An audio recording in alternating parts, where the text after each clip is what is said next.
Because of the blood of Christ, ang sabi doon, ay nilinis na tayo saan? Sa accusation ni Satan. Ano pa? Yung makita mo ang sarili mo sa nakaraan.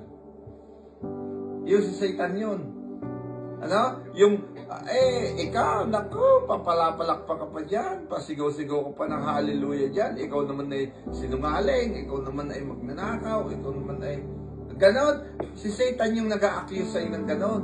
Hindi ka naman karapat-dapat dyan, ikaw naman ay lasinggero, ikaw naman ay hindi ka karapat-dapat dyan. Gaganunin ka, ina-accuse ka ni Satan, but because of the blood of Christ, nilinis ka na ng Panginoon Sabi nga niya sa 2 Corinthians 5:17, ang sino man na kay Kristo, kay Jesus daw, siya'y bagong nilalang na. Bago na siya. Ang lahat ng mga bagay ay nagsilipas na. So, at ngayon siya'y pawang naging mga bago. So, ang magpapaalala sa'yo, makinig po kayo dito, ng mga nakaraan mo, ng mga mali mo, ng mga sablay mong ginawa sa buhay mo, ang magpapaalala lang sa inyo, demonyo na. Bakit? Para ikaw ay i-turn down, para hindi ka magpatuloy sa paglilingkod mo sa Diyos.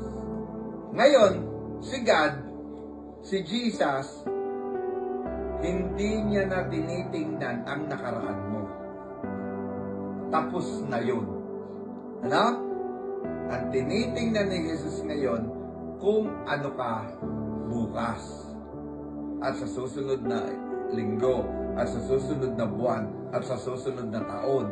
Tinitingnan niya na itong taong ito ay may potensyal na magamit ko pagdating ng panahon.